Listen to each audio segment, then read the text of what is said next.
Hi everybody, நான் உங்கள் Shiva. Welcome to our channel. இன்றைய காணொலியில் தமிழ்நாட்டினுடைய தூத்துக்குடிக்கு அருகாமையில் நடந்த ஒரு அதிபயங்கர அமானுஷ்ய திகில் சம்பவத்தை தாங்க முழுமையாக பார்க்க போகிறோம். இன்று பார்க்க போகிற இந்த சம்பவத்தில் ஒரு குடும்பத்தார் புது வீட்டுக்கு வாடகைக்காக போய் அதற்கு பின்பு நடந்த திகில் நிகழ்வு தாங்க இந்த நிகழ்வு. ஸோ இன்றைய காணொலியும் கொஞ்சம் கூட சுவாரஸ்யம் மற்றும் த்ரில்லிங் குறையாமல் நீங்கள் அப்படியே எதிர்பார்க்கலாங்க. இதுபோன்று உங்களுடைய வாழ்க்கையிலும் ஏதாவது திகில் சம்பவம் நடந்துருந்துச்சுன்னா இந்த மின்னஞ்சல் மூலியமாக அதை ஷேர் பண்ணலாங்க. ஒருவேளை மின்னஞ்சலில் டைப் பண்ணுறது கஷ்டமாக இருந்துச்சு அப்படின்னா நம்ம சேனலினுடைய இன்ஸ்டாகிராம் லிங்கை கீழே டிஸ்கிரிப்ஷனில் கொடுத்துருக்கேங்க. அதில் போய் ஃபாலோ பண்ணிவிட்டு வாய்ஸ் நோட்டாக கூட ஷேர் பண்ணலாங்க. இது வரைக்கும் நம்ம சேனலை நீங்கள் சப்ஸ்கிரைப் பண்ணாமல் பார்த்துட்டு இருந்தாலும் சரி, புதிய பார்வையாளராக இருந்தாலும் சரி, வீடியோக்கு கீழே இருக்கக்கூடிய சப்ஸ்கிரைப் பட்டன் மற்றும் பெல் ஐக்கான் இரண்டையுமே கிளிக் பண்ணிடுங்க. நம்ம ஷோக்குள்ளே போகலாம். இந்த அமானுஷ்ய சம்பவம் நான் ஆல்ரெடி சொன்ன மாதிரி தமிழ்நாட்டினுடைய தூத்துக்குடியிலிருந்து ஒரு 10 கிலோமீட்டர் தள்ளி இருக்கக்கூடிய ஒரு பகுதியில் 2015 காலகட்டத்தில் நடந்த திகில் நிகழ்வு தாங்க இந்த நிகழ்வு. இந்த சம்பவத்தை நம்மளுக்கு மின்னஞ்சல் மூலியமாக ஷேர் பண்ணது லேக்கா அப்படிங்கிற ஒரு பெண்மணிங்க. இந்த நிகழ்வு இவங்களுடைய குடும்பத்தில் 2015 காலகட்டத்தில் நடந்த சம்பவம் தாங்க இந்த சம்பவம். அப்படி என்ன நடந்துச்சு அப்படின்னு சொல்லி பார்த்தா, இந்த லேக்கா அப்படிங்கிற பெண்மணியுடைய குடும்பத்தில் மொத்தம் 5 பேருங்க. அப்பா, அம்மா, அப்புறம் ஒரு அண்ணன் ஒருத்தங்க இருக்காங்க, எல்டர் சிஸ்டர் மூத்த அக்கா ஒருத்தங்க இருக்காங்க. இந்த அக்கா வந்து சென்னையில் இருக்கக்கூடிய ஒரு யூனிவர்சிட்டியில் கல்லூரியில் தங்கி படிச்சுட்டு இருந்திருக்காங்க. இவங்களுடைய அப்பாவினுடைய தொழில் என்ன அப்படின்னு சொல்லி பார்த்தா ஒரு டிராவல்ஸ் ஒன்று நடத்திட்டு இருந்திருக்காருங்க. அந்த சமயத்தில் ஒரே ஒரு வேன் மட்டும் வச்சு அங்கே இருக்கக்கூடிய ஒரு ஃபேக்ட்ரிக்கு தொழிலாளர்களை எடுத்துகிட்டு போய் விட்டுட்டு வரக்கூடிய தொழிலில் தாங்க ஈடுபட்டு இருந்திருக்காரு அவங்களுடைய அப்பா. இவங்களுடைய குடும்பம் கொஞ்சம் மிடில் கிளாஸை விட கொஞ்சம் கம்மியாக இருக்கக்கூடிய காரணத்தினால ஒரு சின்ன வீட்டில் தான் 2015 காலகட்டத்தில் வாழ்ந்துட்டு இருக்காங்க. ஆனால் அந்த சமயத்திலேயே இவங்களுடைய தொழில் கொஞ்சம் மேலோங்கி போகக்கூடிய காரணத்தினாலும் பொருளாதாரத்தில் கொஞ்சம் பணம் வரக்கூடிய காரணத்தினாலும் இவங்களுடைய அப்பா என்ன பண்றாரு அப்படின்னா 5 பேர் இருக்கக்கூடிய காரணத்தினால ஒரு பெரிய வீட்டை பார்க்கலாம் அப்படின்னு சொல்லிட்டு முடிவெடுக்கிறாருங்க. அதற்கடுத்ததாக அவர் நினைச்ச மாதிரியே அந்த ஏரியாவிலேயே இன்னொரு பெரிய வீடு ஒன்று தேடலாம் அப்படின்னு சொல்லிட்டு தேட ஆரம்பிக்கிறாங்க. கிட்டத்தட்ட ஒரு வார காலகட்டம் ஆயும் கூட இவங்க நினைச்ச மாதிரி வீடு கிடைக்கவே இல்லைங்க. அந்த சமயத்தில் ஒரு வார காலகட்டம் கழிச்சு அந்த புரோக்கர் என்ன பண்றாரு அப்படின்னா ஒரு நல்ல வீடு இருக்கு, வந்து பாருங்க அப்படின்னு சொல்லி சொல்றாங்க. அன்றைய நாள் ஞாயிற்றுக்கிழமை அப்படிங்கிற காரணத்தினால இந்த 4 பேரும், அதாவது அக்கா மட்டும் சென்னையில் படிக்கக்கூடிய காரணத்தினால லேக்கா, அவங்களுடைய அண்ணன், அம்மா, அப்பா 4 பேரும் புரோக்கரோடு சேர்ந்து அந்த வீட்டை போய் பார்க்குறாங்க. அந்த வீட்டை போய் பார்க்கும்போதே வாடகை வீடு அப்படின்னா எப்படி இருக்கணும் அப்படின்னு சொல்லிட்டு ஒரு ஆசையோடு இருப்பாங்க இல்லையா. அந்த வீட்டை பார்த்த அடுத்த நொடியே இந்த லேக்கா அப்படிங்கிற பெண்மணிக்கு பிடிக்கவே இல்லைங்க. இந்த வீடு நல்லா இல்லைப்பா அப்படின்னு சொல்லிட்டு சொல்லுவதற்கான காரணம் என்ன அப்படின்னு சொல்லி பார்த்தா, அது பிரிட்டிஷ் காலத்தில் கட்டப்பட்ட ஒரு பழைய வீடு மாதிரி இருக்குங்க. இருந்தாலும் ஒரு வார காலகட்டம் வீடு தேடியும் கூட கிடைக்காத காரணத்தினால இந்த வீட்டை உள்ளே போய் பார்க்கலாம் அப்படின்னு சொல்லிட்டு பார்க்க ஆரம்பிக்கிறாங்க. அந்த நேரத்தில் அந்த வீடு ஓல்டு மாடலாக இருந்தாலும் கூட 3 பெட்ரூம், ஒரு கிச்சன், ஒரு சாமி ரூம் அப்படின்னு சொல்லிட்டு நல்ல வசதியோடு தாங்க இருக்குது. அதோடு சேர்த்து அந்த வீட்டினுடைய வாடகையும் கொஞ்சம் கம்மியாக இருக்கக்கூடிய காரணத்தினால இந்த வீட்டையே ஓகே பண்ணலாம் அப்படின்னு சொல்லிட்டு அவங்களுடைய அப்பா முடிவெடுக்கிறாருங்க. அப்போது அவங்களுடைய அப்பா லேக்காவை சமாளிப்பதற்காக நம்ம வீடு தேடியும் கூட கிடைக்காத காரணத்தினால இந்த வீட்டில் வந்து தங்கி குடியிருக்கலாம், நல்ல வீடு கிடைக்கும் போது நம்ம டிரான்ஸ்ஃபர் ஆகி போயிடலாம், அந்த வீட்டுக்கு போயிடலாம் அப்படின்னு சொல்லிட்டு சமாதானப்படுத்தி ஓகே பண்ணுறாங்க. அதற்கடுத்து அந்த வீட்டினுடைய அட்வான்ஸ் மற்றும் வாடகையெல்லாம் பேசி முடிச்சு அந்த வீட்டுக்கு குடியேறவும் ஆரம்பிக்கிறாங்க இந்த லேக்காவினுடைய குடும்பத்தார். அந்த வீட்டுக்கு குடியேறி பாலெல்லாம் காய்ச்சி முடிச்சு அந்த குடும்பத்தார் அந்த வீட்டில் சந்தோஷமாக தாங்க வாழ்ந்துட்டு இருக்காங்க. ஆனால் ஒரு வார காலகட்டத்தில் சின்ன சின்ன விஷயங்களை அவங்களுடைய அம்மா அந்த வீட்டில் நோட் பண்ண ஆரம்பிக்கிறாங்க. அது என்ன அப்படின்னு சொல்லி பார்த்தா, அந்த வீட்டில் வைக்கக்கூடிய சாப்பாடு, அப்புறம் கறி சமைச்சாங்க அப்படின்னா கறி, முட்டை, இது போன்ற உணவு பண்டங்கள் காணாமல் போயிட்டே இருந்திருக்குங்க, திருடு போயிடுச்சு அப்படின்னே சொல்லலாம். அந்த நேரத்தில் லேக்காவினுடைய அம்மா என்ன நினச்சிக்கிறாங்க அப்படின்னா, தன்னுடைய குழந்தைகளான லேக்கா மற்றும் அவங்களுடைய அண்ணன் தான் சாப்பிடுவாங்களாட்டு அப்படின்னு சொல்லிட்டு அதை பெரிதுபடுத்தாமல் விட்டுட்டாங்க. அதே நேரத்தில் இன்னொரு வித்தியாசமான நிகழ்வும் அந்த வீட்டில் நடக்க ஆரம்பிச்சுங்க. அது என்ன அப்படின்னு சொல்லி பார்த்தா, அந்த வீட்டில் இருக்கக்கூடிய 3 பெட்ரூமில் ஒரு பெட்ரூமில் வந்து பழைய பொருட்கள் போட்டு ஸ்டோர் ரூம் மாதிரி உருவாக்கிட்டாங்க. இன்னொரு பெட்ரூமை லேக்கா மற்றும் அவங்களுடைய அக்கா ஊர்லேருந்து வந்தாங்க அப்படின்னா பயன்படுத்திக்கிட்டு அப்படின்னு சொல்லிட்டு இன்னொரு பெட்ரூமை பெண்களுக்காக கொடுத்துட்டாங்க. அதற்கடுத்து இன்னொரு பெட்ரூம் இருக்கும் இல்லையா, அந்த பெட்ரூமில் லேக்காவினுடைய அண்ணன் படிப்பதற்காக அந்த பெட்ரூமை கொடுத்துட்டாங்க. ஹால் இருக்கக்கூடிய பகுதியில் ஒரு சின்ன பெட்டை போட்டு தான் கணவன் மற்றும் மனைவி இரவு நேரத்தில் தூங்குவதை வழக்கமாக வச்சுட்டு இருந்திருக்காங்க. அதே நேரத்தில் அந்த ஹால் சைடில் தான் அவங்க பார்க்கக்கூடிய டிவியும் பொருத்தப்பட்டிருக்குங்க. அப்படி இரவு நேரத்தில் டிவி பார்க்கலாம் அப்படின்னு சொல்லிட்டு யார் டிவி பார்த்தாலும் லேக்காவினுடைய பெட்ரூமுடைய அறை கதவு வந்து பார்த்தீங்கன்னா லாக் வந்து ஏதோ டேமேஜ் ஆகிருக்குங்க. அதை சரிப்படுத்தாமையே அப்படியே இருக்கக்கூடிய காரணத்தினால டிவி பார்க்கக்கூடிய அந்த நேரத்தில் அந்த கதவு மட்டும் தானாக இழுத்து மூடுற மாதிரி, ஓப்பன் ஆகிற மாதிரி இந்த நிகழ்வு நடந்துகிட்டே இருக்குங்க. இதை முதல் முறையாக பார்ப்பது யார் அப்படின்னு சொல்லி பார்த்தா லேக்கா மற்றும் அவங்களுடைய அண்ணன் தாங்க. அந்த நேரத்தில் அவங்க என்ன நினச்சிக்கிறாங்க அப்படின்னு சொல்லி பார்த்தா, காற்று அடிக்கக்கூடிய காரணத்தினால தான் கதவு தானாக திறந்து மூடுது அப்படின்னு சொல்லிட்டு அதை பெரிதுபடுத்தாமல் விட்டுட்டாங்க. அப்படி இருக்கும்போது ஒரு நாள் யதார்த்தமாக அவங்களுடைய அண்ணன் அந்த கதவு தானாக திறந்து மூடும்போது திடீர்னு விளையாட்டாக ஏய் அப்படின்னு சொல்லிட்டு ஒரு சத்தம் போட்டிருக்காருங்க. அப்படி இவர் ஏய் அப்படின்னு சொல்லிட்டு சத்தம் போட்ட அடுத்த நொடியே அந்த கதவு வந்து அப்படி ஆடிட்டு இருக்கும்போது டக்குன்னு நின்றுக்கிறத பார்த்துட்டு இருக்காங்க இவங்க 2 பேருமே. அந்த சமயத்தில் இவங்க 2 பேரும் ஓரளவுக்கு குச்சியாயிடுறாங்க. என்னடா அப்படின்னு சொல்லி சொன்ன உடனே தானாக மூடக்கூடிய கதவு டக்குன்னு அந்த இடத்துல அப்படியே ஸ்டன்னாகி நிற்கிது அப்படின்னு சொல்லிட்டு யோசிச்சுட்டு இருக்காங்க. அப்போது இவங்க 2 பேரும் பொழுதுபோக்காகவே அந்த கதவு திறந்து மூடும் போதெல்லாம் அப்படின்னு சொல்லிட்டு 2 பேர்த்துல யார் சத்தம் போட்டாலும் கதவு தானாக டக்குன்னு அந்த ஆடிட்டு இருக்கக்கூடிய நேரத்தில் நிற்கிறத நோட் பண்ணியிருக்காங்க. அந்த நேரத்திலையும் இவங்க விளையாட்டுத்தனமாக அதை பெரிதுபடுத்தாமல் விட்டாங்க. இது மாதிரியே அந்த வீட்டில் உணவு பண்டங்கள் காணாமல் போவதும் அந்த வீட்டில் இருக்கக்கூடிய லேக்காவினுடைய அறைக்கதவு தானாக திறந்து மூடுவதும் இந்த நிகழ்வு நடந்துகிட்டே இருக்குங்க. இந்த சமயத்தில் தான் இன்னொரு நிகழ்வும் அவங்க ஹால் சைட்லேயே நடக்க ஆரம்பிக்குதுங்க. அது என்ன அப்படின்னு சொல்லி பார்த்தா, இரவு நேரத்தில் ஏதாவது ஒரு டிவி சேனல் பார்த்துட்டு இருந்தாங்க அப்படின்னா சேனல் ஆட்டோமேட்டிக்காக திடீர்னு மாறதை நோட் பண்ணியிருக்காங்க லேக்கா மற்றும் அவங்களுடைய அண்ணன். அந்த நேரத்துலையும் இவங்க என்ன நினச்சிக்கிட்டாங்க அப்படின்னு சொல்லி பார்த்தா, ரிமோட்டில் தான் ஏதோ பிரச்சனை இருக்குது அப்படின்னு சொல்லிட்டு அதை பெரிதுபடுத்தாமல் விட்டாங்க. இப்படி இருக்கும்போது அந்த வீட்டுக்கு போன 2 வார காலகட்டத்தில் லேக்காவினுடைய அப்பா ஒரு முடிவு எடுக்கிறாருங்க. அது என்ன அப்படின்னு சொல்லி பார்த்தா, இவங்களுடைய வீட்டை பொறுத்தளவு வருடா வருடம் எந்த வீட்டில் இருந்தாலும் கூட லட்சுமி பூஜை அப்படிங்கிறத செய்வது வழக்கங்க. அந்த காரணத்தினால அவங்களுடைய அப்பா என்ன பண்ணுறாரு அப்படின்னா, இந்த வீட்டுக்கு வந்து 2 வார காலகட்டம் ஆயிடுச்சு, லட்சுமி பூஜை நல்லா சிறப்பாக செய்யலாம் அப்படின்னு சொல்லிட்டு பேசி முடிக்கிறாங்க. பழைய வீடு சின்ன வீடாக இருந்த காரணத்தினால அவங்க சின்ன லெவலில் தாங்க அந்த பூஜையை செஞ்சு முடிச்சிருக்காங்க போன வருஷம். ஆனால் இந்த வருடம் பெரிய வீடாக இருக்கக்கூடிய காரணத்தினால உற்றார் உறவினர்கள் எல்லாம் கூப்பிட்டு பூஜையை சிறப்பாக செய்யலாம் அப்படின்னு சொல்லிட்டு அவங்களுடைய அப்பா நினைக்கிறாருங்க. அதே மாதிரி பூஜைகளுக்கான ஏற்பாடுகளையும் செய்ய ஆரம்பிக்கிறாங்க. அவங்க நினைச்ச மாதிரியே அடுத்த நாள் இரவு 7 மணி தோராயமாக லட்சுமி பூஜை ஆரம்பிக்குதுங்க. அவங்களுடைய வீட்டில் உற்றார் உறவினர்கள் முன்னிலையில் கரெக்டாக 7 மணி தோராயமாக ஆரம்பித்த பூஜை இரவு 11 மணி வரைக்கும் தொடர்ந்து கடைசியாக அந்த வீட்டில் இருக்கக்கூடிய ஒவ்வொருத்தரும், அதாவது சொந்தக்காரங்க எல்லாருமே ஒவ்வொருத்தராக அவங்களுடைய வீட்டுக்கு கிளம்ப ஆரம்பிக்கிறாங்க. அந்த பூஜையை செய்வது யார் அப்படின்னு சொல்லி பார்த்தா, அந்த ஏரியாவில் இருக்கக்கூடிய ஆஞ்சநேயர் கோவில் இருக்கக்கூடிய பூசாரி அல்லது ஐயர் அப்படின்னு சொல்லி சொல்லலாங்க. அந்த ஐயர் மூலியமாக தான் அந்த லட்சுமி பூஜையை சிறப்பாக செஞ்சுட்டு இருக்காங்க. இரவு 11 மணிக்கு எல்லாரும் போன பின்பு அந்த ஐயர் என்ன பண்றாரு அப்படின்னா, அந்த வீட்டில் இருக்கக்கூடிய ஒரு இடத்துல சுத்தியும் வீட்டை சுத்தியும் ஒரு கட்டு மாதிரி, மாந்திரிக கட்டு மாதிரி ஒரு கோடு மாதிரி போட்டுட்டே வந்துட்டு இருக்காருங்க. அந்த நேரத்தில் இதை பார்த்து அந்த குடும்பத்தார் இது என்ன சாமி அப்படின்னு சொல்லி கேட்கும்போது, துஷ்ட சக்திகள் எதுவும் வீட்டுக்குள்ள வராமல் இருக்கிறதுக்காக இந்த மாந்திரிக கட்டை போடுற அப்படின்னு சொல்லிட்டு அந்த கட்டை போட்டிருக்காருங்க. நல்ல பழக்கமான நபர் அப்படிங்கிற காரணத்தினால அதை பெரிதுபடுத்தாம விட்டாங்க. தெய்வ சக்தி மட்டும்தான் இந்த வீட்டுக்குள்ள வர மாதிரியும் துஷ்ட சக்திகள் வராத மாதிரியும் தாங்க அந்த மாந்திரிக கட்டை கோடு மாதிரி வீட்டை சுத்தியும் அந்த ஐயர் போட்டு முடிச்சுட்டு கிளம்ப ஆரம்பிச்சிட்டாருங்க. இந்த நிகழ்வுக்கு அடுத்து தான் அவங்களுடைய வீட்டில் இன்னும் கொஞ்சம் அமானுஷ்ய புயல் அதிகமாகவே வீச ஆரம்பிச்சிச்சு அப்படின்னு சொல்லி சொல்லலாங்க. என்ன நடந்துச்சு அப்படின்னு சொல்லி பார்த்தா, லட்சுமி பூஜை முடிஞ்சு 2 நாட்களில் அந்த வீட்டில் ஒரு மர்மமான விஷயம் ஒன்று நடக்குதுங்க. அன்றைய நாள் வந்து வீட்டில் அவங்களுடைய அப்பா வந்து ரெஸ்ட் எடுக்கலாம் அப்படின்னு சொல்லிட்டு வேலைக்கு போகாமல் ரெஸ்ட் எடுத்துட்டு இருக்காருங்க. லேக்காவினுடைய அம்மாவும் ஆஃபீஸ் ஒர்க் பார்க்கக்கூடிய காரணத்தினால காலையில் போயிட்டு சாயந்தரம் தாங்க திரும்பி வருவாங்க. அன்றைய நாள் விடுமுறை இல்லாத காரணத்தினால லேக்கா மற்றும் அவங்களுடைய அண்ணனும் பள்ளிக்கூடம் போயிட்டாங்க. லேக்கா 10ஆம் வகுப்பு படிச்சுட்டு இருந்திருக்காங்க. அவங்களுடைய அண்ணன் வந்து 12ஆம் வகுப்பு படிச்சுட்டு இருந்திருக்காரு. அன்றைய நாள் அவங்களுடைய அப்பா மட்டும் ரெஸ்ட் எடுத்துட்டு இருக்கக்கூடிய காரணத்தினால நல்லா தூங்கி ரெஸ்ட் எடுத்துட்டு மாலை ஒரு 4 மணி தோராயமாக வேனை எடுத்துட்டு கிளம்பலாம் அப்படின்னு சொல்லிட்டு கிளம்ப ஆரம்பிக்கிறாருங்க. அந்த காரணத்தினால கிச்சனில் இருக்கக்கூடிய சிங்க் இருக்கக்கூடிய பகுதியில் போய் மூஞ்சியை வந்து சோப் போட்டு வாஷ் பண்ணலாம் அப்படின்னு சொல்லிட்டு அந்த சிங்கில் நின்று வாஷ் பேஷனில் நின்று வாஷ் பண்ணிட்டு இருந்திருக்காருங்க. அந்த நேரத்தில் அவங்களுடைய அப்பாவுக்கு பக்கத்தில் அருகாமையில் ஏதோ ஒரு நபர் நின்று இவரை வாட்ச் பண்ணுற மாதிரி ஒரு ஃபீல் ஆகுதுங்க. அந்த உணர்வு வந்த உடனே அவங்களுடைய அப்பா என்ன பண்ணுறாரு அப்படின்னா, முகத்தில் சோப் போட்டுட்டு இருக்காரு இல்லையா, கண்களை மட்டும் அப்படியே அப்படி தொடச்சி விட்டு சைடில் அந்த சிங்க் சைடில் திரும்பி பார்க்குறாருங்க. அந்த நேரத்தில் அவர் பார்த்த காட்சி தன்னுடைய வாழ்நாளில் மறக்கவே முடியாத ஒரு காட்சி அப்படின்னு சொல்லி சொல்லலாங்க. என்ன நடந்துச்சு அப்படின்னு சொல்லி பார்த்தா, அந்த வாஷ் பேஷன் இருக்கக்கூடிய சிங்க் பகுதி தொடர்ந்து ஸ்லாப் இருக்குங்க. அந்த ஸ்லாப் பக்கத்திலேயே, அந்த சிங்குக்கு பக்கத்திலேயே அந்த ஸ்லாப் மேலே ஒரு 2 அடி 3 அடி உயரத்தில் ஒரு உருவம் நின்று இவரை முகத்துக்கு பக்கத்திலே நின்று உத்து பார்த்துட்டு இருக்குங்க. இந்த காட்சியை பார்த்த உடனே மிரண்டு போயிட்டாருங்க லேக்காவினுடைய அப்பா. அடுத்த நொடியே வேகமாக பைப்பில் இருக்கக்கூடிய தண்ணி எடுத்து முகத்தை வேகமாக தொடச்சிக்கிட்டு உருவத்தை பார்த்த அதே இடத்துல திரும்பி பார்க்கும்போது அந்த உருவம் அங்கே இல்லைங்க. அதற்கடுத்து அந்த காட்சியை பார்த்து மிரண்டு போன அவங்களுடைய அப்பாவுக்கு என்ன நடக்குது அப்படின்னே புரியலிங்க. அந்த உருவத்தை தத்ரூபமாக பார்த்தமே 2 அடி 3 அடி உருவத்தில் அந்த ஸ்லாப் பக்கத்தில் நம்ம பக்கத்திலேயே உட்காந்துருச்சு அப்படின்னு சொல்லி பார்த்துட்டு என்னவா இருக்கும் அப்படின்னு சொல்லிட்டு யோசிக்கிறாருங்க.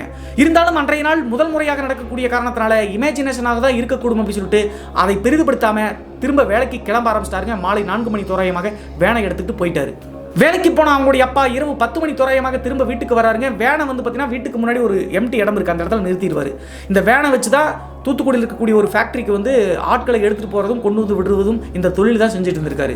இரவு 10 மணி தோராயமாக வீட்டுக்கு வந்த லேக்காவினுடைய அப்பா அவங்களுடைய அம்மா கிட்ட டிவி பார்த்துட்டு இருக்கக்கூடிய சோஃபாவில் உட்காந்து நடந்த நிகழ்வுகள், மாலை நேரத்தில் அந்த குட்டிச்சாத்தான் மாதிரி பார்த்த அந்த உருவத்தை அப்படியே எக்ஸ்பிளைன் பண்ணுறாருங்க. அந்த நேரத்தில் லேக்கா மற்றும் அவங்களுடைய அண்ணன் ஹோம்ஒர்க் எழுதுவதற்காக அந்த ஹாலில் தான் உட்காந்து டிவி பார்த்துட்டே ஹோம்ஒர்க் எழுதிட்டு இருக்காங்க. அவங்களுடைய அப்பா அவங்களுடைய அம்மா கிட்ட சொல்ல விஷயத்தை கேட்டுட்டு தான் இருக்காங்க 2 பேருமே. அந்த நேரத்தில் லேக்காவினுடைய அம்மா அதையெல்லாம் கேட்டு முடிச்சுட்டு, இதெல்லாம் குழந்தைங்க இருக்கும்போது சொல்லிட்டு இருக்காதீங்க, பயந்துருவாங்க அப்படின்னு சொல்லிட்டு பேசிட்டு இருக்கும்போது லேக்கா இன்னொரு விஷயத்தை அவங்களுடைய அம்மா மற்றும் அப்பா முன்னாடியே சொல்றாங்க சிரிச்சுக்கிட்டே.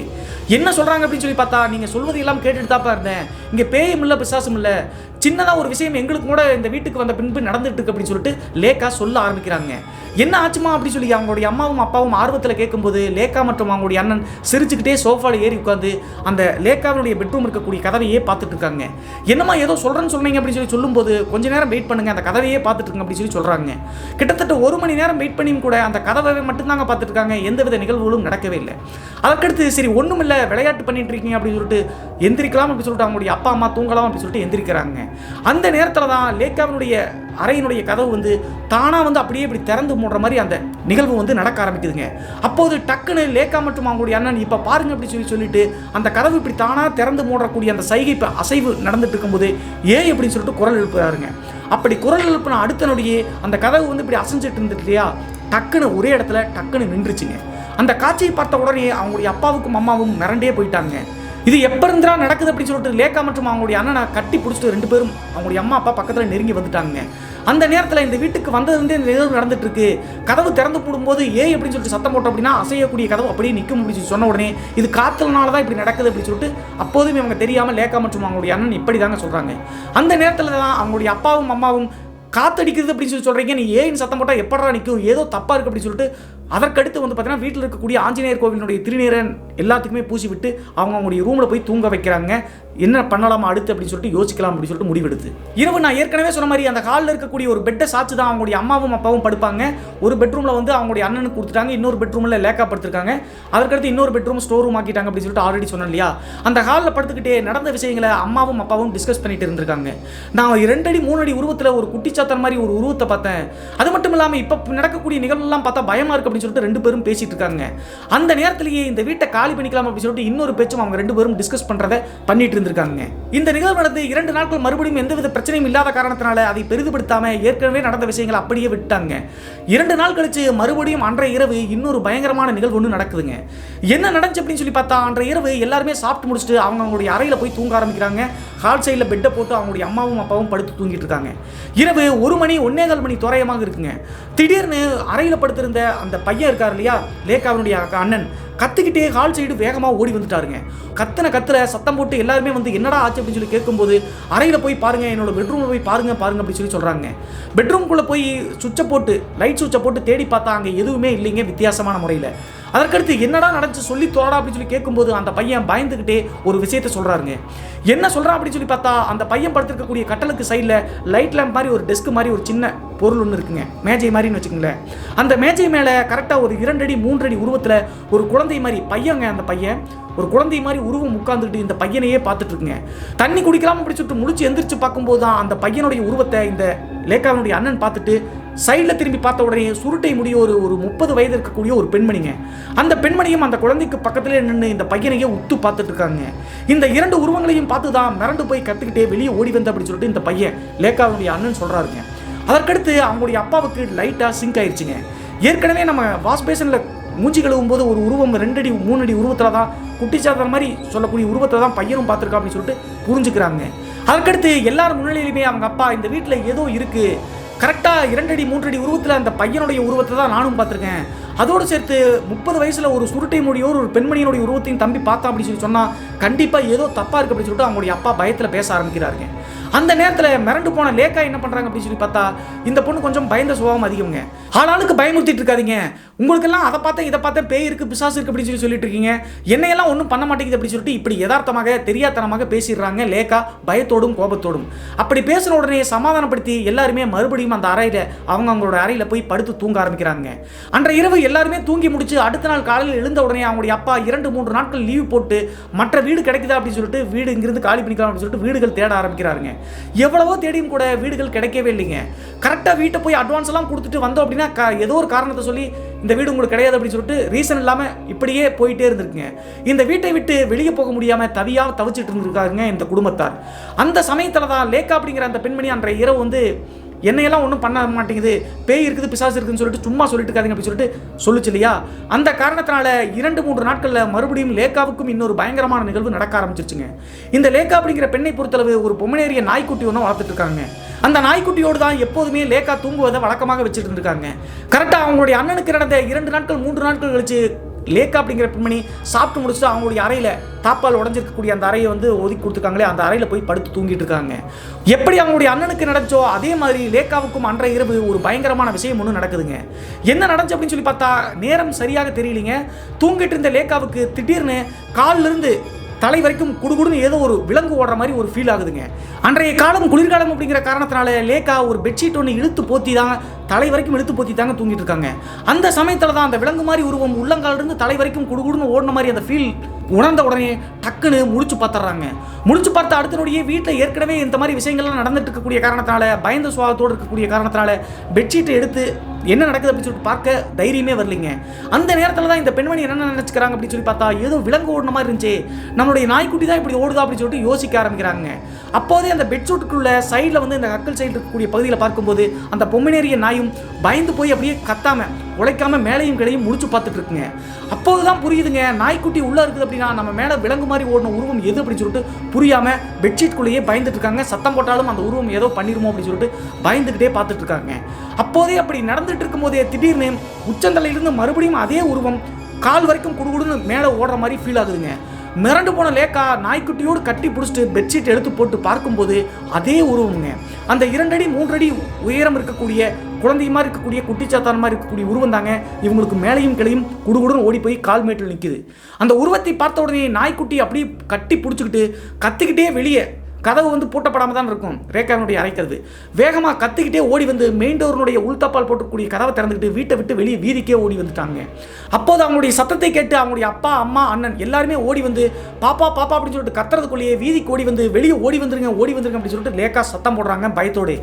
அந்த நேரத்தில் ஏற்கனவே இந்த வீட்டுக்குள்ளே நடக்கக்கூடிய விஷயங்கள்லாம் பார்த்து பொண்ணு வேற இப்படி கத்துறாள் அப்படின்னு சொல்லிட்டு எல்லாருமே வீதிக்கு லேக்கா இருக்கக்கூடிய பகுதிக்கு ஓடி வந்துட்டாங்க. அந்த நேரத்தில் குடும்பத்தோடு சேர்த்து அந்த வீட்டை பார்க்கும்போது ஏதோ மர்மமாக இருக்கக்கூடிய ஹாண்டட் பிளேஸ் மாதிரியே ஃபீல் ஆயிருக்குங்க இந்த குடும்பத்தாருக்கு. அப்போதே என்ன பண்ணுறாரு அப்படின்னா அவங்களுடைய அப்பா நல்ல வேலைங்க செல்ஃபோனை கையில் எடுத்துட்டு தான் வேகமாக ஓடி வந்திருக்காரு. செல்ஃபோனில் ஃபோன் பண்ணி பக்கத்து ஏரியாவில் அவங்களுடைய பெரியப்பா பொண்ணு லேக்காவினுடைய பெரியப்பா பொண்ணு கணவரோடு வாழ்ந்துட்டு இருக்காங்க. இப்படி நடக்குதுப்பா வாங்கப்பா அப்படின்னு சொல்லி சொன்ன உடனே அந்த பெரியப்பா பொண்ணும் அவங்களுடைய கணவரும் வந்து கிறிஸ்டியனுக்கு மதம் மாறினவங்க. அந்த காரணத்தால் சர்ச்சில் ஓதுன கோழி வாட்டரோடு எடுத்துக்கிட்டு வீட்டுக்கு வேகமாக வந்திருக்காங்க. வந்த உடனே வீதியில் ஏன் நிற்கிறீங்க அப்படின்னு சொல்லி கேட்ட உடனே வீட்டில் நடக்கக்கூடிய விஷயங்கள் அனைத்தையும் அவங்களுடைய லேக்காவுடைய அப்பாவும் அம்மாவும் எக்ஸ்பிளைன் பண்ணி முடிக்கிறாங்க. சரி கொஞ்சம் அமைதியாக இருங்க, நாங்கள் போய் வீட்டுக்குள்ளே பார்த்துட்டு வரோம் அப்படின்னு சொல்லிட்டு அந்த கணவன் மற்றும் மனைவி உள்ள அந்த கோழி வாட்டரோடு உள்ளே போகிறாங்க. அப்போதும் வேண்டாம் அப்படின்னு சொல்லிட்டு எவ்வளவோ தடுத்தும் கூட ஒன்றும் பயப்படாதீங்க அப்படின்னு சொல்லிட்டு 2 பேரும் கணவன் மற்றும் மனைவி உள்ளே போய் பார்த்துட்டு எல்லா ரூம்களினுடைய சுவிட்சையும் போட்டு தேடி பார்க்குறாங்க. இவங்களுக்கு எந்த விதமான வித்தியாசமான காட்சியும் அங்கே தென்படல. அதற்கடுத்து அந்த கோழி வாட்டரை வீடு முழுவதும் தெளிச்சிட்டு வெளியே வந்து வீட்டில் ஒன்றும் இல்லை பயப்படாதீங்க அப்படின்னு சொல்லிட்டு சமாதானப்படுத்தியிருக்காங்க லேக்காவுடைய குடும்பத்தாரை. இருந்தாலும் நடக்கக்கூடிய விஷயங்கள்லாம் யோசிச்சு பார்த்துட்டு இனிமேல் இரவு நேரத்தில் இந்த வீட்டில் தங்கவே கூடாது, இன்னொரு வீடு வாடகை கிடைக்கிற வரைக்கும் நம்ம வந்து இந்த பொண்ணு வீடு இருக்கு இல்லையா பெரியப்பா பொண்ணு வீடு அவங்க வீட்லேயே தங்கிக்கிட்டோமா அப்படின்னு சொல்லிட்டு ரிக்வஸ்ட் பண்ணி கேட்குறாங்க. பரவாயில்ல சித்தப்பா பகல் முழுவதும் இருந்துட்டு இரவு நேரத்தில் வந்து நம்ம வீட்டில் தூங்க இன்னொரு வீடு கிடைக்கிற வரைக்கும் அப்படின்னு சொல்லிட்டு அன்றைய நாள் இருந்து கிட்டத்தட்ட 3 நாட்கள் பகல் நேரத்தில் மட்டும் இந்த வீட்டில் வந்து இருந்துட்டு இரவு ஒரு 7 மணி 8 மணி ஆச்சு அப்படின்னாவே சாப்பிட்டு முடிச்சுட்டு தூங்குவதற்காக மட்டும் அந்த பக்கத்து ஏரியாவில் இருக்கக்கூடிய அந்த பொண்ணினுடைய வீட்டில் போய் தான் தூங்கிட்டு இருக்காங்க 3-4 நாட்கள். அந்த சமயத்திலையும் லேக்காவினுடைய அம்மாவும் அப்பாவும் அந்த ஏரியா முழுவதும் வேற ஒரு வீடு கிடைக்குமா அப்படின்னு சொல்லிட்டு தேடி தேடி பார்க்குறாங்க. வீடே கிடைக்க மாட்டேங்குது. வாடகைக்கு வீடு இருந்தாலும் கூட கடைசியாக பேசி முடிச்சுட்டு கடைசியாக ஏதாவது ஒரு ரீசன் சொல்லி அந்த வீட்டுக்கு போக முடியாமல் உங்களுக்கு வீடு கொடுக்க முடியாது அப்படின்னு சொல்லிட்டு ரீசன் இல்லாமல் பேசி முடிச்சிடுறாங்க. இதையெல்லாம் பார்த்து அவங்களுடைய அப்பாவுக்கு பெரிய கன்ஃபியூஸ் ஆயிடுச்சுங்க. எதுக்காக இந்த வீட்டிலிருந்து நம்ம வெளியே வர முடியாத அளவுக்கு மாட்டிக்கிட்டோமோ அப்படின்னு சொல்லிட்டு யோசிக்க ஆரம்பிச்சிட்டாங்க அந்த குடும்பத்தார். அப்படி இருக்கும்போது தான் ஒரு நாள் பகலில் வந்து லேக்காவினுடைய அம்மா வந்து எகுத்த வீடுங்க, இவங்க இருக்கக்கூடிய வீட்டுக்கு எகுத்த வீடு ஒரு பெரிய மாடி வீடு இருக்குங்க. அந்த வீட்டில் இருக்கக்கூடிய ஒரு பெண்மணி கிட்ட போய் சகஜமாக பேசி இந்த வீட்டில் நடக்கக்கூடிய விஷயங்களை யதார்த்தமாக சொல்கிறாங்க. அந்த நேரத்தில் அந்த எகுத்த வீட்டு பெண்மணி இவங்க ஆல்ரெடி பயந்துட்டு இருக்காங்க, இவங்களை மேலும் பயமுறுத்தும் வகையில் இன்னொரு விஷயத்தை சொல்கிறாங்க. என்ன சொல்கிறாங்க அப்படின்னு சொல்லி பார்த்தா அந்த எகுத்த வீட்டு பெண்மணியை பொறுத்தது அதிகாலை ஒரு 4 மணி 4:30 மணி தோராயமாக ஆச்சு அப்படின்னா மாடி சைடு வந்து கார்டன் வச்சிருப்பாங்க, மாடி தோட்டம் சொல்லுவாங்க இல்லையா, அங்கே இருக்கக்கூடிய செம்பருத்தி செடிகள் மற்றும் பூக்களை பறிப்பதற்காக 4 மணிக்கே மேலே போயிட்டு குளிச்சுட்டு வந்து சாமி பூஜை ரூமில் வந்து பூக்களை விற்பதற்காக மாடிக்கு போய் பூக்கள் பறிப்பது வழக்கமாக வச்சுருக்காங்க அதிகாலை 4 மணி 4:30 மணி தோராயமாக. அப்படி இருக்கும்போது கரெக்டாக இந்த வீட்டுக்கு இவங்க வாடகைக்காக வந்து லட்சுமி பூஜை செஞ்ச அன்றைய இரவே ஒரு பயங்கரமான காட்சியை அந்த ஏத்து வீட்டு பெண்மணி பார்த்துருக்காங்க. என்ன நடந்துச்சு அப்படி சொல்லி பார்த்தா 4 மணி தோராயமாக பூக்களை பறிக்கலாம் அப்படின்னு சொல்லிட்டு மேலே மாடியில் போய் யதார்த்தமாக இந்த வீட்டை பார்த்துருக்காங்க. அப்படி பார்க்கும்போது கரெக்டாக ஒரு 30 வயதுத்தக்க ஒரு சுருட்டை முடியோடு 6 அடி உயரத்தில் ஒரு பெண்மணி வந்து வீட்டு வாசப்படியில் மேலையும் கிளையும் நடந்து போகிற மாதிரி அந்த காட்சியை பார்த்துருக்காங்க. முதல் நாள் பார்த்த காரணத்தினால இந்த பெண்மணி என்ன நினச்சிக்கிட்டாங்க அப்படின்னு சொல்லி பார்த்தா வாடகைக்காக வந்திருக்கக்கூடிய லேக்காவினுடைய அம்மாவை தான் அப்படின்னு சொல்லிட்டு அந்த இருட்டில் வந்து அப்படி நினச்சிட்டாங்க. ஆனால் 2-3 நாட்கள் கழிச்சு தான் அவங்களுடைய அம்மா கிடையாது அப்படின்னு சொல்லிட்டு தெரிஞ்சுக்கிட்டாங்க. என்ன காரணம் அப்படின்னு சொல்லி பார்த்தா லேக்காவினுடைய அம்மாவை பொறுத்தளவு கொஞ்சம் ஷார்ட்டான பெண்மணிங்க, குட்டையாக தான் இருப்பாங்க. ஆனால் இவங்க பார்த்த அந்த உருவத்தினுடைய அந்த பெண்மணி வந்து 6 அடி உருவத்துக்கு மேலே தாங்க இருக்காங்க. அப்படியெல்லாம் பார்த்து ஒரு நாள் மாடியிலிருந்து அந்த பெண்மணியினுடைய உருவத்தை பார்க்கும்போது லேக்காவினுடைய அம்மா குட்டையாச்சே, இந்த பெண் யார் அப்படின்னு சொல்லிட்டு மாடியிலிருந்தே அந்த ஏற்று விட்டு பெண்மணி உத்து பார்த்துட்டு இருக்காங்க. கரெக்டாக அந்த வாசப்படி சைடில் அங்கேயும் இங்கேயும் நடந்துட்டு இருந்த பெண் டக்குன்னு இந்த மாடியிலிருந்து பார்த்த பெண்மணியை பார்த்துட்டு முறைச்சு பார்த்த அடுத்த நொடியே மிரண்டு போயிட்டாங்க. அந்த உருவம் கண்டிப்பாக பெண்மணி கிடையாது அப்படின்னு சொல்லிட்டு ஏற்று விட்டு பெண்மணி புரிஞ்சுக்கிட்டு வேகமாக கீழே ஓடி வந்துட்டாங்க. இந்த உருவத்தை பார்த்த அடுத்த நாள் இருந்து அந்த ஏற்று விட்டு பெண்மணி 4 மணி 4:30 மணி தோராயமாக மேலே போய் மாடியில் பூக்கள் பறிக்கிறதையே விட்டுட்டாங்க. விடுந்ததுக்கு பின்னாடி தான் போய் பூக்களை பறிப்பதை வழக்கமாக வச்சுட்டு இருந்திருக்காங்க. ஆனால் இந்த காட்சியை பார்த்தோம் அப்படின்னு சொல்லிட்டு நம்ம சொல்லிட்டோம் அப்படின்னா கண்டிப்பாக பயந்துருவாங்க அப்படின்னு சொல்லிட்டு உங்கள்கிட்ட சொல்ல வேணாம்னு சொல்லிட்டு தான் நான் விட்டுட்டோம். இப்போ நீங்கள் சொல்கிறதெல்லாம் பார்த்தா கண்டிப்பாக பையன் பார்த்த அந்த சுருட்டை முடியோடு பெட்ரூமில் வந்து முறைச்சு பார்த்துருந்த அந்த உருவம் வந்து நான் பார்த்த மாதிரியே அந்த உருவம் 6 அடி உயரத்தில் இருந்துச்சு அப்படின்னு சொல்லி பார்க்கும்போது கண்டிப்பாக இவங்களுக்கு கன்ஃபார்மே ஆயிடுச்சுங்க, அந்த வீட்டில் வந்து ஏதோ ஆண்மாக்கள் இருக்குது அப்படின்னு சொல்லிட்டு. அதற்கடுத்து அன்றைய மாலையே அந்த ஏற்று வீட்டு பெண்மணி சொன்ன விஷயத்தையும் தன்னுடைய கணவரான லேக்காவினுடைய அப்பா கிட்ட சொன்ன உடனே அந்த லேக்காவினுடைய அப்பா இன்னொரு முடிவு எடுக்கிறாருங்க. என்ன பண்ணுறாரு அப்படின்னு சொல்லி பார்த்தா தூத்துக்குடிக்கு பக்கத்தில் தான் சிந்தலக்கரை வெட்காளியம்மன் கோவில் அப்படின்னு சொல்லுவாங்க. கிட்டத்தட்ட 40 அடிக்கு மேலே என்னன்னு தெரியல, அடி உயரம் வந்து கரெக்டாக தெரியல, பெரிய வெட்காளியம்மன் சிலை இருக்குங்க. அந்த கோவிலுக்கு அடிக்கடி போயிட்டு வரக்கூடிய நபர்கள் தாங்க இந்த குடும்பத்தார். இந்த வீட்டுக்கு வந்த பின்பு அந்த கோவிலுக்கு நம்ம போகவே இல்லையே, அந்த கோவிலுக்கு நாளைக்கு எப்படியாவது குளிச்சு ரெடியாகி குடும்பத்தோடு போயிட்டு வந்தோம் அப்படின்னா இந்த பிரச்சனை சார்ட் அவுட் ஆயிரும் அப்படின்னு சொல்லிட்டு முடிவெடுக்கிறாங்க. சரி, அப்படி போயிட்டு வந்தால் சரியாயிரும் அப்படின்னு சொல்லிட்டு அந்த குடும்பத்தார் எல்லாருமே பேசி முடிச்சு அன்றைய மாலை வந்து சமையல் செஞ்சுட்டு இருக்காங்க. இதே வீட்டில் தான் சமையல் செஞ்சுட்டு இருக்காங்க. மாலை ஒரு 4 மணி தோராயமாக அந்த வீட்டினுடைய வாசப்படிக்கு முன்னாடி ஏதோ வயசானவருடைய குரல் கேட்குதுங்க. அன்றைய நாள் ஞாயிற்றுக்கிழமை அப்படிங்கிற காரணத்தினால வீட்டில் வந்து அவங்களுடைய அம்மா தாங்க சமையல் செஞ்சுட்டு இருக்காங்க, ஆஃபீஸுக்கு போகாமல். யார் அப்படின்னு சொல்லிட்டு வாசப்படி முன்னாடி வந்து நின்று பார்க்கும்போது ஒரு வயசான முதியவருங்க. அவர் கூட வந்து ஒரு 20 வயது 25 வயசு இருக்கக்கூடிய ஒரு நபரும் கூட 2 பேரும் நின்றுதாங்க ஏதோ கேட்குறாங்க. என்ன சாமி வேணும் அப்படின்னு சொல்லி கேட்கும்போது ஏதாவது வெட்காளியம்மனுக்கு தட்சணை இருந்தால் கொடுங்க அப்படி சொல்லிட்டு இப்படி கேட்கறாருங்க. சரி வெயிட் பண்ணுங்க சாமி அப்படி சொல்லிட்டு வீட்டுக்குள்ள போய் பணம் எடுத்துட்டு வந்து அந்த கேட்ட சாமியார் மாதிரி இருக்கக்கூடிய நபர்கிட்ட கொடுக்கும்போது அந்த நபர் வந்து திடீர்னு அந்த பணம் வேண்டாம் அப்படின்னு சொல்லிட்டு 2 அடி வீட்டு வாசப்படியிலிருந்து பின்னாடி வந்துட்டாருங்க. என்ன சாமி நீங்க தானே கேட்டீங்க, ஏன் வேண்டாம் அப்படின்னு சொல்லி சொல்றீங்க அப்படின்னு சொல்லி கேட்கும்போது இந்த வீட்டிலிருந்து நான் எதுவும் வாங்க மாட்டேன், இந்த வீடு துஷ்ட ஆன்மாவினுடைய ஆக்கிரமிப்பில் இருக்கக்கூடிய வீடு, இந்த வீட்டிலிருந்து எந்த காணிக்கை வந்தாலும் வாங்கினாலும் தெய்வத்துக்கு கொடுக்க முடியாது அப்படின்னு சொல்லிட்டு பேசின உடனே அவங்களுடைய அம்மா மிரண்டு போயிட்டாங்க. அப்போதே அந்த சாமியார் மாதிரி இருக்கக்கூடிய நபர்களுடைய காலடியில் மண்டிக்கிட்டு என்ன சாமி சொல்றீங்க அப்படின்னு சொல்லி கேட்கும்போது நான் வெட்காளியம்மன் கோவில் இருந்தா வரேன்ப்பா, நான் நன்கொடை வாங்கி இந்த கோவிலுக்காக அன்னதானம் பண்ணலாம் அப்படின்னு சொல்லிட்டு தான் வந்தேன். ஆனால் இந்த வீட்டில் 2 துஷ்ட ஆன்மாக்களுடைய ஆக்கிரமிப்பு இருக்குது அப்படின்னு சொல்லி சொன்ன உடனே ஆமா சாமி நாங்களே பயந்து போய் இரவு நேரத்தில் வந்து பக்கத்து சொந்தக்காரங்க வீட்டில் போய் தூங்கிட்டு இருக்கோம், நாளைக்கு சிந்தலக்கரை வெட்காளியம்மன் கோவிலுக்கே நாங்கள் வரலாம் அப்படின்னு சொல்லிட்டு நினச்சிட்டு இருக்கோம் அப்படின்னு சொல்லி சொல்லும்போது அந்த சாமியாருக்கு அதற்கப்புறம் தான் புரிய ஆரம்பிக்குதுங்க. அடுத்த நாள் வந்து கோவிலுக்கு இவங்க வரலாம் அப்படின்னு சொல்லிட்டு பேசி முடிச்ச உடனே அந்த வெட்காளியம்மன் அருளோடு வந்து பார்த்தீங்கன்னா அந்த சாமியாடி வந்து அந்த அம்மன் தான் இங்கே வந்து நிற்க வச்சிருக்காருங்க இந்த சாமியாரை.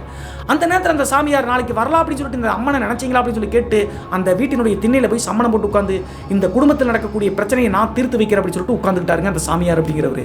உடனே வேலைக்கு போயிட்டு இருக்கக்கூடிய லேக்காவுடைய அப்பாவுக்கும் ஃபோன் பண்ணி அவரும் வீட்டுக்கு வந்துடுறாருங்க ஒரு அரை மணி நேரத்தில்.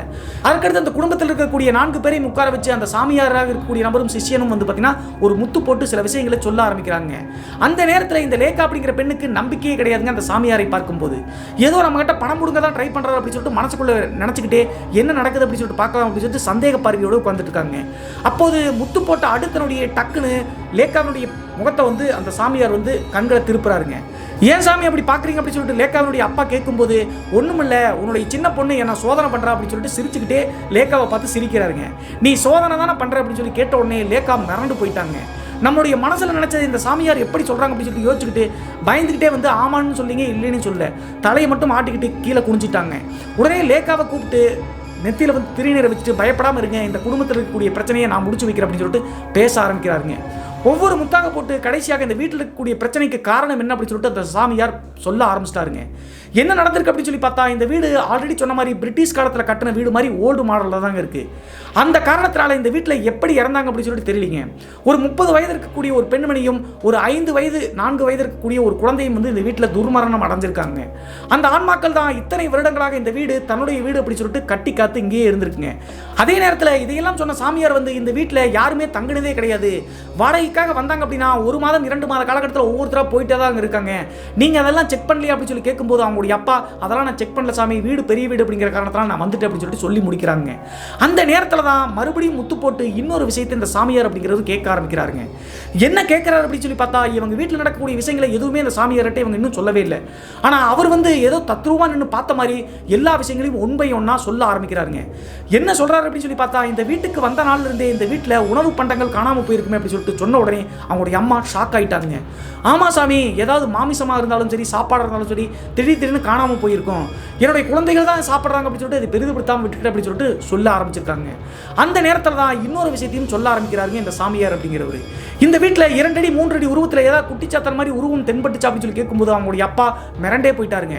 அந்த வாஷ் பேசின் பக்கத்தில் அந்த உருவத்தை பார்த்ததும் அதே மாதிரி குடுகுடுன்னு லேக்கா மேலே ஏறின அந்த உருவத்தை பார்த்த காட்சி எல்லாத்தையுமே அப்படியே சொல்லிட்டாங்க. அதற்கடுத்து தான் இந்த சாமியார் சொல்வது உண்மை அப்படின்னு சொல்லிட்டு அந்த குடும்பத்தாருக்கு புரிய ஆரம்பிச்சுங்க. இன்னும் அந்த சாமியார் தான் உண்மையானவன் அப்படிங்கிறத நிரூபிக்கும் வகையில் இன்னொரு விஷயத்தை சொல்லியிருக்காருங்க. என்ன சொல்லியிருக்காரு அப்படின்னு சொல்லி பார்த்தா, இந்த ஆத்மாக்கள் இந்த வீட்டுக்குள்ளேயே கட்டு போட்ட மாதிரி கட்டு போட்டீங்கப்பா, அதை செஞ்சது நீங்க தான் அப்படின்னு சொல்லி சொன்ன உடனே லேக்காவினுடைய பெற்றோர்கள் மிரண்டு போயிட்டாங்க. நாங்கள் என்ன சாமி பண்ணணும் அப்படின்னு சொல்லி கேட்ட உடனே அந்த சாமியார் என்ன சொல்லியிருக்காரு அப்படின்னா, இந்த வீட்டுக்கு வந்த 2வது வாரமே லட்சுமி பூஜை செஞ்சு அந்த ஆஞ்சநேயர் கோயில் ஐயர் மாந்திரியை கட்டு போட்டார் இல்லையா, துஷ்ட சக்திகள் உள்ள வராமல் இருப்பதற்காக. அந்த கட்டு போடும்போது இந்த ஆன்மாக்கள் 2 அடி 3 அடி உருவத்தில் இருக்கக்கூடிய அந்த குழந்தையினுடைய ஆன்மாவும் அந்த பெண்மணியினுடைய ஆன்மாவும் வீட்டுக்குள்ளே தான் இருந்திருக்கு. கட்டு போட்ட காரணத்தினால அந்த ஆன்மாக்கள் வெளியவும் போக முடியாமல் உள்ளவையும் இருக்க முடியாமல் அனல் அடிக்கிற மாதிரி அந்த ஆக்ரோஷத்தை அதிகமாக காமிச்சு இவங்ககிட்ட எப்படியாவது தெரியப்படுத்தி இவங்களை வெளியேற்றணும் அப்படின்னு சொல்லிட்டு முடிவோடு பண்ணி தாங்க இந்த விஷயத்தை எல்லாத்தையுமே ஒன் பை ஒன்னா பயமுறுத்துற மாதிரி இப்படி பண்ணிகிட்டே இருந்திருக்கு. இப்போ கொஞ்சம் சாந்தமாக தான் இருக்குது. போக போக நீங்கள் இங்கேயே இருந்தீங்க அப்படின்னா உயிர் பலி கூட அந்த ஆன்மாக்கள் வாங்கும் அப்படின்னு சொல்லிட்டு அந்த சாமியார் சொல்ல ஆரம்பிக்கிறாருங்க. அப்போது எப்படியாவது என் குடும்பத்தை நீங்கள் தான் காப்பாற்றணும் அப்படின்னு சொல்லி சொல்லும்போது, நான் காப்பாற்ற முடியாதுப்பா, நீங்கள் கோயிலுக்கு வர்ற அப்படின்னு சொல்லி சொன்ன காரணத்தினால தான் அந்த அம்மன் தான் என்னை இங்கே வலுக்கட்டாயமாக தள்ளி இங்கே சேர்த்திருக்கு. அந்த சிந்தலக்கரை வெட்காளியம்மன் உங்களுக்கு துணை இருப்பார் அப்படின்னு சொல்லிட்டு ஒரு எலுமிச்சங்கனியை அவங்களுடைய அப்பா கையில் கொடுக்குறாருங்க. அந்த எலுமிச்சங்கனியை கொடுத்துட்டு, இந்த எலுமிச்சங்கனி 3 நாளுக்கு மட்டும்தான் அந்த ஆற்றல் இருக்கும். இந்த 3 நாட்களுக்குள்ளே நீங்கள் போய் இந்த எலுமிச்சங்கனி இங்கே வச்சுட்டு வீடு தேட போகும்போது நடு வீட்டில் கட்போர் தேத்தி வேண்டி வீட்டு தேடணும் அப்படின்னா வீடு உடனே கிடச்சிருமாங்க. அடுத்த நாளையும் போய் அப்படி பண்ணுப்பா, வீடு உடனே கிடச்சிரும். இந்த 3 நாளுக்குள்ளே இந்த வீட்டை காலி பண்ணிவிட்டு அந்த வீட்டுக்கு போய் சேர்ந்துருங்க. இந்த வீட்டை காலி பண்ணிட்டு போகும்போது அந்த ஆஞ்சநேயர் கோயிலில் ஐயரை கூப்பிட்டு அந்த மாந்திரியை கட்ட உடச்சி விட்டுட்டு போயிருப்பா அப்படின்னு சொல்லிட்டு இந்த விஷயத்தை அந்த முனிவர் மாதிரி இருக்கக்கூடிய சாமியார் சொல்லி முடிக்கிறாருங்க. அதே மாதிரி அந்த எலுமிச்சங்கனியை வாங்கிட்டு நான் கிளம்புறேன் அப்படின்னு சொல்லிட்டு அந்த சாமியார் சொன்ன உடனே மறுபடியும் அந்த சாமியாருக்கு தட்சணை மற்றும் உணவு பண்டங்களை கொடுக்கலாம் அப்படின்னு சொல்லிட்டு முயற்சி செய்யும்போது ஒரு பைசா கூட அவர் வாங்க மாட்டேன்ட்டாருங்க. என்ன சொல்கிறாரு அப்படின்னு சொல்லி பார்த்தா, இந்த வீட்டில் துஷ்ட ஆன்மாக்கள் இருக்கக்கூடிய வீட்டில் நான் வாங்கக்கூடாதுப்பா, தெய்வத்திற்கு அது உகந்ததல்ல, நான் இப்படியே போகிறேன், உங்களுக்கு நல்லது செஞ்சதாகவே இருக்கட்டும். நீங்கள் இந்த விஷயமெல்லாம் முடிஞ்சு வேற ஒரு வீட்டுக்கு போயிட்டு நல்லா சந்தோஷமாக இருக்கும்போது சிந்தலக்கரை வெட்காளியம்மன் கோயிலுக்கு அன்னதானத்துக்காக உங்களால் முடிஞ்ச நன்கொடை கொடுத்துட்டு போயிருங்க, எனக்கு எதுவும் செய்ய வேண்டாம் அப்படின்னு சொல்லிட்டு அங்கிருந்து கிளம்பிட்டாருங்க. இப்படி அந்த சாமியார் சொல்லிட்டு போன பின்பு தான் லேக்காவுக்கும் அவங்களுடைய குடும்பத்தாருக்கும் புரிய ஆரம்பிச்சிருக்குங்க இவங்க ஒரு உண்மையானவர் அப்படின்னு சொல்லிட்டு. என்ன காரணம் அப்படின்னா, இவ்வளவு விஷயங்களை செஞ்சும் கூட ஒரு பைசா கூட இவர் வேணாம் அப்படின்னு சொல்லிட்டாருங்க. அதற்கடுத்து அன்றைய இரவே லேக்காவுடைய குடும்பத்தார் டெய்லியுமே இரவு நேரத்தில் போய் பக்கத்து உறவினர்கள் வீட்டில் தூங்கினாங்க இல்லையா, அன்றைய இரவு அவங்களுடைய வீட்டிலேயே தூங்கிட்டாங்க. என்ன காரணம் அப்படின்னா, இந்த எலுமிச்சங்கனி இருக்கக்கூடிய காரணத்தினால 3 நாள் இரவும் இந்த வீட்டிலிருந்து காலி பண்ணி போகிற வரைக்கும் இரவு நேரத்தில் இந்த வீட்டில் நீங்கள் இருக்கலாம். அந்த சிந்தலக்கரை வெட்காளியம்மன் உங்களுக்கு காவலாக இருப்பா, எந்த துஷ்ட சக்தியும் உங்களை நெருங்க முடியாது, இரவு நேரத்தில் இங்கே தைரியமாக தூங்க அப்படின்னு சொல்லியிருக்காங்க. அதே மாதிரி அன்றைய இரவு பார்த்தீங்கன்னா அந்த எலுமிச்சங்கனியை வாங்கின காரணத்தினால சாப்பிட்டு முடிச்சுட்டு அந்த வீட்டில் தான் ஹால் சைட்லேயே 4 பேரும் ஒரு சேராக தூங்கிட்டு இருக்காங்க. அப்படி தூங்கும்போது இரவு 1 மணி 1:15 மணி தோராயமாக வீட்டுக்கு வெளியே ஏதோ ஒரு பெண்மணி நடக்கக்கூடிய சத்தத்தை இந்த 4 பேரும் நல்லாவே உணர்ந்திருக்காங்க. இருந்தாலும் பயம் இருக்கக்கூடிய காரணத்தினால இந்த எலுமிச்சங்கனி சிந்தலக்கரை வெட்காளியம்மனுடைய எலுமிச்சங்கனி வீட்டுக்குள்ள பூஜை ரூமில் வச்சிருக்கக்கூடிய காரணத்தினால நம்மளை எதுவும் பண்ணாது அப்படின்னு சொல்லிட்டு தைரியமாக இருந்திருக்காங்க. அந்த நேரத்தில் தான் அந்த பெண்மணி வீட்டு வாசப்படிக்கு முன்னாடி நடந்து போயிட்டு இருக்கும்போது சலங்கை சத்தம் மாதிரி கேட்டுகிட்டே இருந்திருக்குங்க. என்ன இருந்தாலும் நம்ம எட்டி பார்க்க வேண்டாம் அப்படின்னு சொல்லிட்டு காலையில் விடிஞ்ச உடனே அடுத்த நாள் காலையில் வீடு போய் தேடலாம் அப்படின்னு சொல்லிட்டு நடு வீட்டில் கட்புறத்தை ஏற்றிட்டு அந்த முனிவர் சொன்ன மாதிரியே வீடு போய் தேடி இருக்காருங்க. 1 மணி நேரத்தில் ஒரு வீடு கிடச்சிருச்சு. இதில் ஒரு குறிப்பிடப்பட வேண்டிய விஷயம் என்ன அப்படின்னு சொல்லி பார்த்தா, முந்தைய நாள் இரவு அந்த வீட்டுக்கு வெளியே சலங்கை சத்தம் கேட்டுச்சு இல்லையா, அது வேற யாரும் கிடையாதுங்க. இவங்க நினைக்கிற மாதிரி அந்த துஷ்ட ஆன்மாவோ அல்லது அந்த குட்டிச்சாத்தனமா இருக்கக்கூடிய உருவமோ கிடையாதுங்க. வாக்கு கொடுத்த மாதிரி அந்த சிந்தலக்கரை வெட்காளியம்மன் தான் விடிய வரைக்கும் இந்த குடும்பத்துக்கு காவலாக வீட்டுக்கு வெளியே ஊசலாடிட்டு இருந்திருக்கு அப்படிங்கிறது அதற்கு அப்புறம் தான் புரிஞ்சுக்கிட்டாங்க. அதே மாதிரி இந்த வீட்டை காலி பண்ணும்போது அந்த மாந்திரியை கட்ட அந்த ஐயரை வச்சே உடச்சிருங்க அப்படின்னு சொல்லி சொன்னார் இல்லையா, அந்த ஆஞ்சநேயர் கோயில் ஐயரை கூப்பிட்டு நீங்கள் கட்டுன அந்த மாந்திரியை கட்ட எடுத்து விட்டுருங்க அப்படின்னு சொல்லி கேட்டிருக்காங்க. நீங்கள் மாந்திரியை கட்டு போடும்போது துஷ்ட சக்திகள் உள்ளே வரக்கூடாதுன்னு சொல்லிட்டு தான் போட்டீங்க. ஆனால் ஆல்ரெடி அந்த வீட்டுக்குள்ள இருந்த துஷ்ட சக்திகள் உள்ளேயும் இருக்க முடியாமல் வெளியும் போக முடியாமல் தத்தளிச்சு எங்களை இந்த பாடுபடுத்திருச்சு அப்படின்னு சொல்லிட்டு அந்த ஐயர்கிட்ட சொல்லியிருக்காங்க. அந்த ஐயர் என்ன பண்ணியிருக்காரு அப்படின்னு சொல்லி பார்த்தா, ஆன்மாக்களை கட்டுப்படுத்தி வைக்கிறது அவ்வளோ பெரிய பாவமாமங்க. உடனே நான் தெரியாமல் இதை பண்ணிட்டேன், ஆன்மாக்கள் உள்ளே இருக்குது அப்படின்னு சொல்லிட்டு தெரியாமல் தான் நான் இதெல்லாம் நடந்துருச்சு அப்படின்னு சொல்லிட்டு மன்னிப்பு கேட்டு அந்த மந்திர கட்ட மறுபடியும் ஒரு சிறப்பு பூஜை செஞ்சு அதை உடைச்சு விட்டாருங்க. அதற்கடுத்து புது வீட்டுக்கு போயிட்டு நிம்மதியான வாழ்க்கையை இந்த லேக்காவுடைய குடும்பத்தார் வாழ்ந்திருக்காங்க. அதே மாதிரி அந்த முனிவர் சொன்ன மாதிரியே சிந்தரக்கரை வெட்காளியம்மன் கோவிலுக்கு குடும்பத்தோடு போயிட்டு அன்னதானத்திற்காக நன்கொடை பண்ணிட்டு திரும்ப வந்திருக்காங்க. 2015 காலகட்டத்தில் அந்த வாடகை வீட்டில் இருந்த சம்பவத்தை இதுவரைக்கும் எங்களால் மறக்கவே முடியல பிரதர் அப்படின்னு சொல்லிட்டு சொல்லி முடிச்சாங்க இந்த லேக்கா அப்படிங்கிற பெண்மணி. அது மட்டும் இல்லாமல் இப்போதும் அதே ஏரியாவில் தான் இவங்க வந்து சொந்த வீடு கட்டி இருக்காங்களாமுங்க. அவங்க இருந்த அந்த வீடு, அந்த அமானுஷ்யமான அந்த வீடு வந்து பார்த்தீங்கன்னா யாருமே வந்து வந்தாங்க அப்படின்னா 1 வாரம் 2 வாரத்திலேயே பிரிச்சுட்டு ஓடிட்டு இருந்திருக்காங்க. இப்போது அந்த காரணத்தினால அந்த வீட்டை வந்து விற்கவும் முடியாமல் அந்த வீடு வந்து ஹாண்டட் பங்களா மாதிரி இடிஞ்சு போயிருக்கக்கூடிய நிலையில தான் இருக்கு பிரதர். குடி யாரும் வர்றது கிடையாது அப்படின்னு சொல்லிட்டு சொல்லி முடிச்சாங்க இந்த லேக்கா அப்படிங்கிற பெண்மணி. இந்த சம்பவத்தை மின்னஞ்சல் மூலியமாக ஷேர் பண்ண இந்த லேக்கா அப்படிங்கிற பெண்மணிக்கு ஒரு நன்றி சொல்லிட்டு இன்றைய காணொலியை இதோடு முடிச்சுக்கலாங்க. எப்போதுமே ஒரு புதிதான ஒரு இடத்தை வாங்கினாலும் சரி, வீட்டை வாங்கினாலும் சரி, வாகனங்கள் வாங்கினாலும் சரிங்க, செகண்ட் ஹேண்டில் வாங்கும்போது அதனுடைய பின் வரலாறை செக் பண்ணி வாங்குவது நல்லதுங்க. நம்ம எப்படி ஈஸி வில்லங்க செக் சான்றிதழெல்லாம் செக் பண்ணி பார்க்குறோம், அதே மாதிரி அதனுடைய பின்னாடி இருக்கக்கூடிய வரலாற்றையும் தெரிஞ்சு வாங்குவது ரொம்ப நல்லது அப்படிங்கிறத புரிஞ்சுக்கணும் நண்பர்களே. இன்றைய காணொலி பற்றிய உங்களுடைய கருத்துக்களும் வரவேற்கப்படுகின்றன. மறக்காமல் கமெண்ட் பாக்ஸில் கமெண்ட் பண்ணுங்கள். இதுபோன்று உங்களுடைய வாழ்க்கையிலும் ஏதாவது திகில் சம்பவம் நடந்துருச்சுன்னா இந்த மின்னஞ்சல் மூலியமாக அதை ஷேர் பண்ணலாங்க. ஒருவேளை மின்னஞ்சலில் டைப் பண்ணுறது கஷ்டமாக இருந்துச்சு அப்படின்னா நம்ம சேனலினுடைய இன்ஸ்டாகிராம் லிங்கை கீழே டிஸ்கிரிப்ஷனில் கொடுத்துருக்கேங்க. அதில் போய் ஃபாலோ பண்ணிவிட்டு வாய்ஸ் நோட்டாக கூட ஷேர் பண்ணலாங்க. மீண்டும் ஒரு த்ரில்லிங்கான அமானுஷ எபிசோடுடன் உங்களை சந்திக்கும் வரை நான் உங்கள் சிவா.